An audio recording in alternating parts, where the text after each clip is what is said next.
వాణి తలపుల కావ్యమయే కవితలు రాసే మౌనమది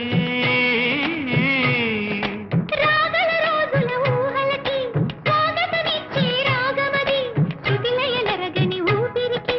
పరములు కూర్చే గానమది ఋతువుల రంగులు మార్చేది కల్పన కలిగిన మది భావం బ్రతుకును పాటగా మలిచేది మనసున కదిలిన